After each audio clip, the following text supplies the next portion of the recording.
warahmatullahi wabarakatuh. Kembali lagi kawan di Legenda Catur Dunia. Selamat hari Jumat berkah kawan. Semoga saja segala aktivitas kalian dimudahkan oleh Allah di hari Jumat ini dan hari-hari selanjutnya kawan. Dan juga diberikan keberkahan atas hasilnya. Amin ya robbal alamin. Untuk hari ini kita akan mengulas permainan Mikaltal yang semestinya kemarin kawan kita memperingati hari kelahiran Mikaltal bagi insan catur. Karena Mikaltal tanggal 9 November lahir kawan, tepatnya tahun 1936. Mungkin kawan-kawan sebagian sudah tahu membaca artikelnya yang ada di chess.com. Dan game dari Mikaltal yang akan admin ulas ini adalah permainan Mikaltal saat bertanding di turnamen Reykjavik Open kawan di Islandia tahun 1957 berhadapan dengan pecatur asal Bulgaria pada babak kelima. Dan Mikaltal di sini pegang putih kawan, mengawali dengan pembukaan kesukaannya kawan, pion raja, pion E4. Dibalas dengan langkah permainan Sicilia defense kawan dengan pion C5. Temanya Mikaltal menghadapi Sicilian Knight of kali ini kawan. Kuda F3 ada pion D6 dan berlanjut pion D4. Sicilia terbuka, pion C pukul pion D4, kuda ambil balik pion D4. Kuda F6 lanjut hitam dan kuda C3 balas Mikaltal. Seperti biasa pertahankan pion pusatnya. Sicilian Nadov dipilih oleh hitam kawan dengan pion A6 dan jalur utama dipilih oleh Mikaltal dengan gajah G5 kawan. Yang diikuti nanti pion F4, menteri keluar peta F3 dan seterusnya. Tapi di sini hitam tidak melanjutkan jalur gajah G5, memilih dengan pengembangan kuda B berkembang ke D7.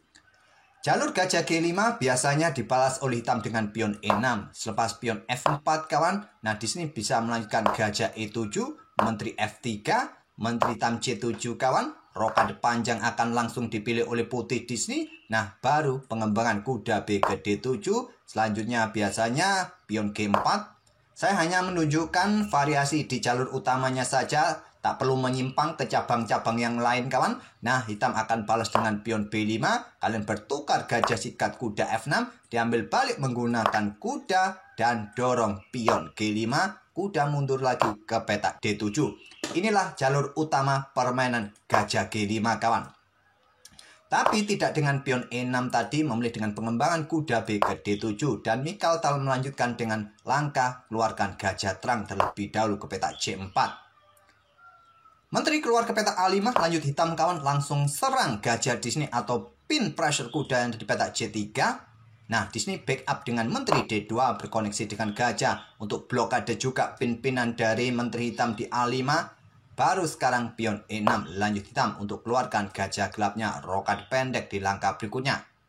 Di sini rokade panjang langsung Mikaltal, tidak terburu-buru dengan gajah E7 kawan. Salah satu opsi juga, tapi yang terkuat dengan pion B5 inilah yang dimainkan oleh hitam. Nah, semestinya di sini saat mendapatkan ancaman gajah ini normalnya ditarik mundur kawan ke petak B3. Normalnya seperti itu. Dan langkah ini termasuk juga langkah kuat dari engine. Tapi kali ini yang main adalah Mikaltal. Kira-kira gajah ini ditaruh kemana kawan? Kira-kira ditaruh kemana? Apakah dikorbankan di sini untuk ambil pion di sini kawan? Nanti juga ingin mendapatkan pion yang di sini. Apakah seperti itu? Tidak. Mikaltal meluncurkan gajahnya untuk sikat pion yang ada di petak E6. Targetnya pion-pion depan raja. Agar raja ini tidak bisa rokade lagi. Itulah tujuan dari Mikaltal. Tapi engine tidak terlalu menyukainya. Mundur ke petak B3 tadi langkah engine kawan. Dan pengorbanan diterima, ambil balik oleh kuda. Target berikutnya sikat gajah dan tidak ada yang menjaga pion D6 ini. Itulah target dari Mikaltal. Nah, di sini opsi terkuat bagi hitam untuk memanfaatkan kesalahan-kesalahan putih bisa dorong pion ini kawan. Agar tidak ada yang menjaga pion A2 ini. Ya, kuda mungkin lompat ke petak D5 dan sementara menteri pun tidak punya akses untuk serang pion yang ada di petak D6. Oke, kembali lagi ke langkah aslinya kawan. Tapi di sini hitam melangkah raja ke petak F7. Nah, Mikaltal melanjutkan sikat gajah, ambil balik oleh benteng, tidak ada yang menjaga pion D6. Ternyata langkah ini langkah yang tidak terlalu disukai oleh Stockfish kawan. Pion A3 yang terkuat, mungkin raja langsung mundur ke petak G8, tetap melepaskan pion yang di sini. Tapi langsung sikat pion ini kawan. Dan sekarang pion B4 lanjut hitam. Kuda lari ke pusat ke D5 menantang pertukaran kuda. Tidak ada lagi yang menjaga pion A2. Menteri ambil pion A2 kawan. Dan benteng H dikeluarkan oleh Mikhail ke E1 menempati lajur-lajur pusat. Nah di sini pilihan terkuat bagi hitam adalah kuda pukul kuda D5. Secara prinsipal setelah unggul jumlah perwira, penyederhanaan buah di atas papan sangat disarankan. Walaupun tadi pengorbanan Mikhail juga mendapatkan kompensasi yang terbilang cukup kawan, mendapatkan tambahan 2 pion. Tapi hitam memilih raja mundur ke G8 dan Mikhail yang mempunyai inisiatif untuk melakukan pertukaran gajah sikat kuda F6. Ambil balik pion G, langkah kesalahan. Blunder kawan dari hitam. Ya yang terkuat logisnya kan dengan kuda ambil balik, gajahnya juga bisa aktif nanti. Mungkin kuda ke E7 skak. Nah, di sini kalian bergerak ke peta F7 saja, kawan. Jangan bergerak ke peta H8 karena ada kuda G6 skak. Benteng jatuh, gantinya kuda di peta G6 ini. Oke, kembali lagi ke langkah aslinya, kawan. Tapi memilih ambil balik gajah menggunakan pion G. Nah, di sini benteng E3 yang terkuat untuk segera diangkat, kawan. Tapi memilih dengan benteng D3. Ini memberikan kesempatan kuda punya tempo untuk ancam benteng, kawan. Ke peta E5 yang terkuat memilih dengan langkah menteri A1 skak. Raja D2, nah temponya di sini kawan. Dia harus melangkah menteri ini, ambil pion B2. Nah sekarang temponya Mikhail melangkah dengan benteng G3 skak, salah satu opsi terkuat. Mikhail pion F4 terlebih dahulu untuk perkuat peta E5-nya sebelum geser benteng.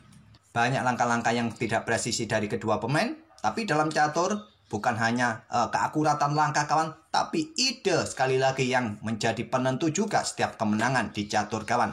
Kadang langkah jelek pun beberapa langkah berikutnya bisa membuat bingung lawan, bisa jadi.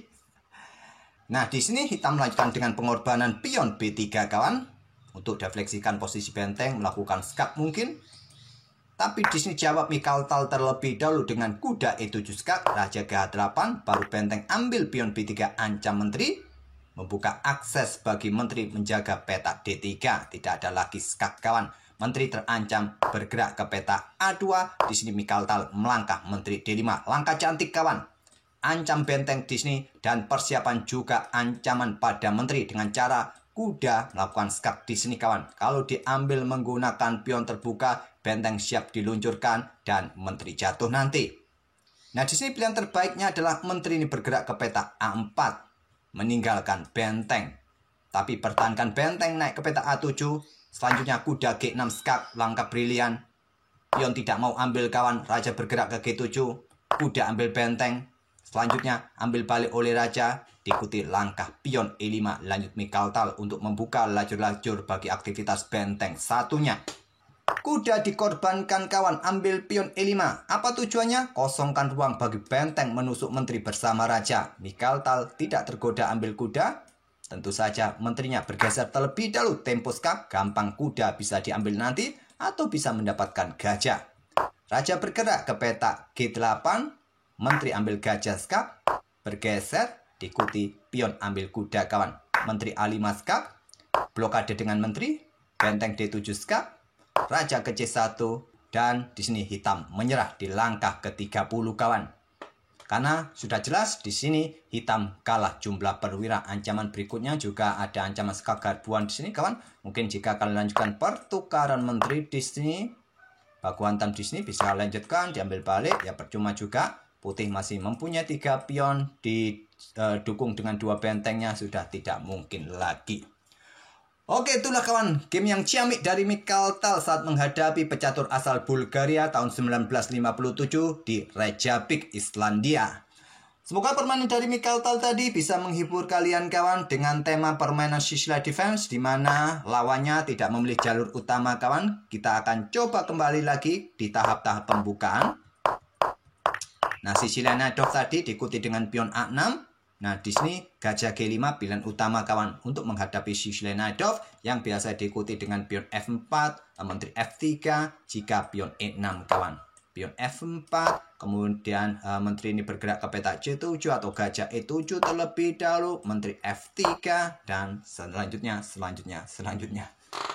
Oke, itulah kawan permainan dari Michael Tal. Semoga bisa menghibur kalian dan jangan lupa untuk tinggalkan like, komen kalian untuk memberikan dukungan bagi channel kami untuk membantu algoritmanya terus berkembang kawan. Sekali lagi terima kasih dan kita akan bertemu di video-video berikutnya. Wassalamualaikum warahmatullahi wabarakatuh.